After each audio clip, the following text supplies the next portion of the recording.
Hello everyone, recently Lok Sabha vote নির্বাচন চলছে। তো এই 2024-এর লোকসভা নির্বাচনের ভোটার লিস্ট পেতে হলে বা আপনার এরিয়ায় কতজন ভোটার লিস্ট আছে তার তথ্য পেতে হলে এই ভিডিওটা অবশ্যই আপনাদের জন্য, বা আপনি এই ভিডিওটা দেখতে পারেন। তো এই ভিডিওর মাধ্যমে আমরা সেটাই দেখব যে আপনার এরিয়ায় যদি কোনো ভোটার লিস্ট আপনার প্রয়োজন লেগে থাকে বা প্রয়োজন যদি থাকে, তাহলে এই ভিডিওর মাধ্যমে আপনি সেটা পেয়ে যাবেন। এই ভিডিওটা দেখলে সেটা পেয়ে যাবেন, বা কিভাবে বের করতে পারবেন সেটা অনলাইনের মাধ্যমে পুরো ফুল প্রসেস আপনি এই ভিডিওর মাধ্যমে পেয়ে যাবেন। তো তার জন্য আপনাকে প্রথমে আসতে হবে একটি ওয়েবসাইটে। সেই ওয়েবসাইটের লিঙ্ক আমি নিচে ডেসক্রিপশন বক্সে দিয়ে দেবো, এবং আপনি স্ক্রিনে দেখতে পাচ্ছেন এই ওয়েবসাইটে আপনাকে আসতে হবে। এই ওয়েবসাইটের লিঙ্ক অবশ্যই নিচে দিয়ে দেবো। গুগলে সার্চ করবেন, গুগলে সার্চ করলে এই ওয়েবসাইটের এই পেজটাতে আপনি চলে আসবেন, যেটা আপনি স্ক্রিনে দেখতে পাচ্ছেন। এই পেজটাতে আপনি চলে আসবেন, এটা ফ্রন্ট পেজ। প্রথমে এই ওয়েবসাইটে এসে আপনাকে এখানে ক্লিক করতে হবে। তো এখানে আমি ক্লিক করলাম। ক্লিক করার পরে একটি পেজ খুলবে। তো এই পেজে আমি দেখতে পাচ্ছি বিভিন্ন অপশান আছে। তো এইখানে আমি আমার পার্সোনাল যে ভোটার কার্ড আছে বা আমাদের পরিবারের যারা সদস্য আছে তাদের পার্সোনাল যেই ভোটার কার্ডে যদি কোনো সংশোধন হয়ে থাকে তার স্ট্যাটাস সহজেই আমরা এই মাধ্যমে জানতে পারবো। তো এইখান থেকে আপনি যেই বিষয়গুলো আছে, যে এপিক নাম্বার যেগুলো আছে সেগুলো ফিল আপ করে আপনার স্টেট এগুলো দিতে হবে।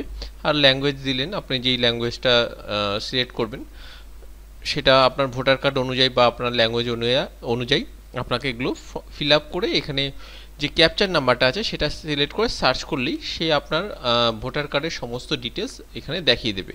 তো এইখানে কতগুলো অপশান আছে, সেই অপশানগুলো সমস্ত একই বিষয়, কিন্তু ধরনগুলো আলাদা দিয়েছে। এখানে মোবাইল নাম্বার মাধ্যমেও করা যেতে পারে। আপনার মোবাইল নাম্বার যদি আপনার ভোটার কার্ডের সাথে যুক্ত থাকে, তো সেই মোবাইল নাম্বারের দ্বারা আপনি আপনার ভোটার কার্ডের সমস্ত ইনফরমেশানগুলো জানতে পারবেন। তো আমি যেটা বিষয় নিয়ে আলোচনা করছি ভোটার লিস্ট। তো ভোটার লিস্টটা জানতে হলে আপনাকে যেতে হবে গুগলে। আমি সার্চ করলাম ডাউনলোড ভোটার লিস্ট। তো আপনি দেখতে পাচ্ছেন এখানে আমি সার্চ করেছি গুগলে ডাউনলোড ভোটার লিস্ট বলে। তো এখানে আমি ক্লিক করলাম। ক্লিক করার সঙ্গে সঙ্গে একটি পেজ খুলবে। সেই পেজে আপনি দেখতে পাচ্ছেন আপনার স্ট্যাটাসটা স্টেটটা দিতে বলছে। এখানে আপনি আপনার স্টেটের অনুযায়ী দেবেন। আমি এখানে ওয়েস্ট বেঙ্গল দিলাম। ওয়েস্ট বেঙ্গল দেওয়ার পরে ডিস্ট্রিক্ট দেবেন, আমি এখানে ডিস্ট্রিক্ট দিয়ে দিলাম। তারপরে এখানে আপনার কোন জায়গার ভোটার সেটা আপনাকে সিলেক্ট করতে হবে। এখানে আমি একটা আন্দাজে দিয়ে দিলাম।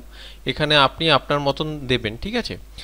আপনি কোন এরিয়ার মধ্যে আপনি ভোটার লিস্টটা চান, তো এখানে আপনাকে সিলেক্ট করতে হবে। এখানে সিলেক্ট ল্যাঙ্গুয়েজ, এখানে আমি বেঙ্গলি দিলাম। বেঙ্গলি দেওয়ার পরে কিন্তু এখানে যা ক্যাপচারটা আছে সেটা আপনাকে পূরণ করতে হবে, ঠিক আছে। না হলে কিন্তু ভোটার লিস্টটা ডাউনলোড হবে না, এটা অবশ্যই মাথায় রাখবেন। এইখানে ক্যাপচারটা দিয়ে এন্টার দেবেন। এন্টার দেওয়ার পরে এগুলো আগেই শো করবে, কিন্তু এখানে যদি ক্যাপচারটা আমি না দিতাম তাহলে কিন্তু এগুলো ডাউনলোড হতো না। এগুলো আগে আমি করে দেখেছি। তো এখানে আপনার যেখানকার ইনফরমেশান আপনার ডাউনলোড করতে চান, বা আপনি যেই এরিয়ার ভোটার আছেন, তো সেই এরিয়ার ভোটার এখানে সমস্ত কোন স্কুলের মধ্যে পড়ছে, আপনি যেখানে গিয়ে ভোট দেন, স্কুল বা ক্লাব যেখানেই হোক, এখানে নাম সহকারে সমস্ত ডিটেলস চলে আসবে। তো আপনি যেখানকার ইনফরমেশানগুলো চান সেই ইনফরমেশানগুলো এখানে দেখুন ডাউনলোড বাটন বলে আছে। তো এখানে আপনি একটা ডাউনলোড বাটনে আমি ক্লিক করলাম আন্দাজে যে কোনো একটা। তো এখানে ডাউনলোড হতে থাকবে। তো এইখানে এই রোলটা হচ্ছে, একটুখানি সময় লাগে। তো আপনার এই রোলটা কমপ্লিট হলেই ডাউনলোড হয়ে যাবে অটোমেটিক্যালি। দেখবেন আপনার ইয়েটা ডাউনলোড হচ্ছে, তখন আপনি মনে করবেন যে আপনার সমস্ত ডিটেলস লিস্টটা ডাউনলোড হয়ে গেছে। তো দেখতে পাচ্ছেন এটা কমপ্লিট হয়ে গেল। এখানে ডাউনলোড অপশানে এখানে দেখুন ডাউনলোড হচ্ছে। তো এটা ডাউনলোড আমার অটোমেটিক হয়ে গেছে। এবার আমি লিস্টটা দেখব। তো এখানে আমি দেখতে পাচ্ছি সমস্ত যেটা আমি চাইছি সেই সমস্ত ডিটেলস কিন্তু আমার এখানে দেখিয়ে দিচ্ছে, ঠিক আছে। এখানে সমস্ত ডিটেলস আমার দেখিয়ে দিচ্ছে কোথাকার ভোটার, কোথায় কতটা এরিয়া জুড়ে কোথায় হচ্ছে ক্যাম্প, আমার ক্যাম্প কোথায় সেটা সমস্ত কিছু দেখিয়ে দিচ্ছে, এবং সেই ভোটার লিস্টের সমস্ত নাম সহকারে সমস্ত কিছু আমার দেখিয়ে দিচ্ছে, ঠিক আছে। তো এই ভোটার লিস্ট পেতে হলে আপনার এরকমভাবে অনলাইনের মাধ্যমে সহজেই আপনি এই ভোটার লিস্টটা পেয়ে যাবেন। আপনার প্রয়োজনীয় যেই নাম বয়স যেগুলো সংশোধন করেছেন, তো এইগুলো আপনি এর মাধ্যমে দেখতে পারবেন, এবং আপনার এরিয়ার যে কত ভোটার আছে সেটাও আপনি এই লিস্টের মাধ্যমে বুঝে যাবেন। তো আশা করি আজকের ভিডিওটা আপনাদের উপকারে এসেছে। উপকারে আসলে অবশ্যই একটা লাইক দেবেন। দেখা হচ্ছে নেক্সট ভিডিওতে। Thank you.